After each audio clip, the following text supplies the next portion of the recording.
Jacob Mathews here, and today I'm going to do something a little different than my previous episodes. I'm going to be doing a short story read, and the short story piece that I'm reading for you today is called Heart's Justice.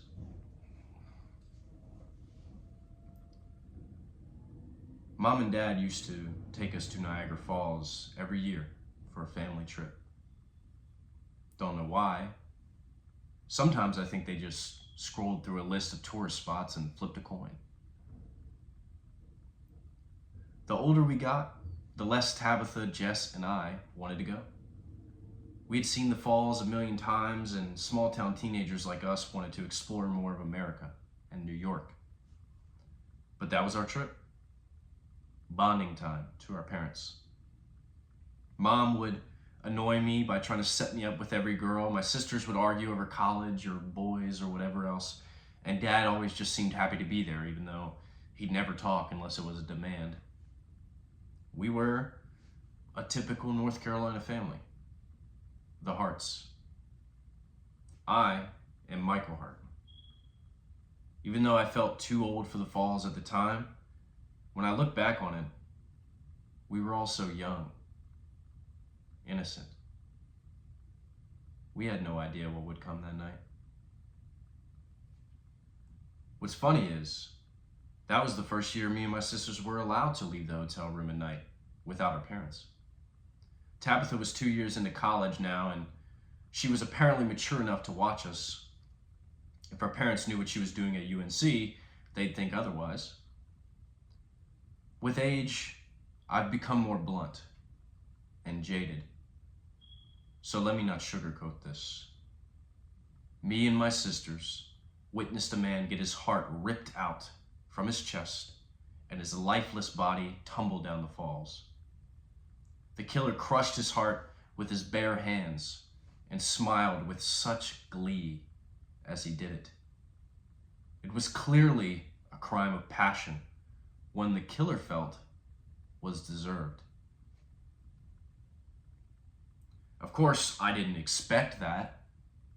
It was supposed to be a nightly stroll to get out of the hotel and away from our parents for a while. The falls were truly beautiful at night. I miss when I could look at them without a horrible memory. When I saw the killer, I froze in fear. Tabitha had to literally grab my face and look me dead in my eyes. "Snap out of it," she whispered through gritted teeth. I finally ran. Jess wasn't as easy to pull from her fearful trance. Tabitha had to practically drag her away. We decided, as siblings, not to say anything to anyone. I'll admit, I was the coward that suggested that. I swore he saw me when I ran. I faintly remembered looking back and locking eyes with the killer, but it was hard to tell what was real. I think the silence was hardest in those first few weeks after they found the body.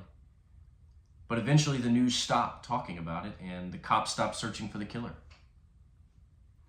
Then we faced a whole new and much worse battle. The guilt. Jess, my youngest sister, had never done drugs before that night. She was considered the good child of the three of us, but something took over her. She started to have this mindset that I hadn't known her to have before, this belief that life is meaningless. It was like seeing a joyful Christian become a nihilist in the blink of an eye. Even despite this lack of enthusiasm for life, she was so scared of death. For years, she's been cooped up inside, texting me about every new virus or shooting. It's depressing. For me, it was a lot different. I felt like such a bitch. A shell of a man. God had placed a duty on my doorstep, a chance to do good in the face of fear, and I tucked my tail between my legs and ran. I never really thought very highly of myself after that. I became sort of a gym rat, learned martial arts, joined the Marines, but every step was only to make up for that night. and I never could. Even once we were no longer scared of him finding us and finishing his work, we couldn't tell the police because we didn't want to be blamed for keeping silent for so long. I thought I'd never bring justice upon that killer and avenge that poor man's death. That ate at me. It was like rust to my metal. Every time I built a structure in my life, I felt like that memory would degrade it from the inside. Now, Tabitha, she played the oldest sibling well. She kept strong. But I think for her, the hardest battle was watching her siblings be so affected, especially her little sister. I can tell Tabitha blamed Jess's spiral on herself somehow, even though she didn't deserve it.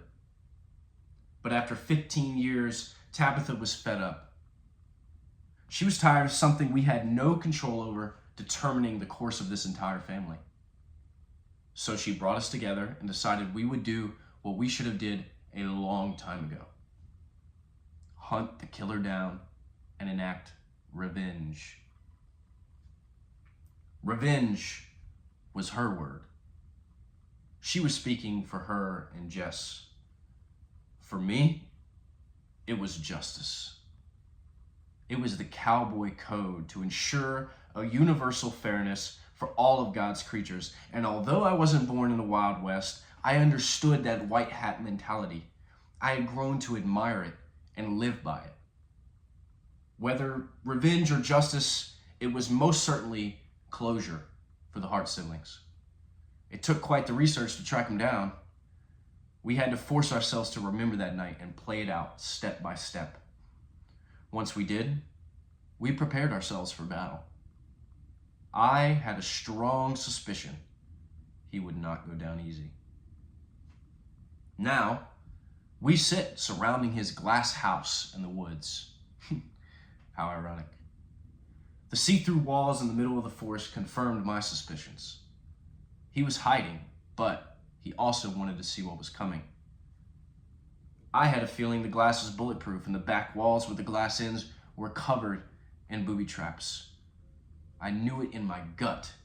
Everything about this man screamed narcissistic psychopath, and I know he saw me that night. I know that he knows I'm coming for him. It's nighttime and a full moon. I watch the killer through my sniper scope make a bowl of cereal and sit on his living room couch. Tabitha sharpens her knives. Jess needs answers. I want his head on a fucking stick. Let's see how this goes. Okay, so I hope you enjoyed that. I try to get into character there.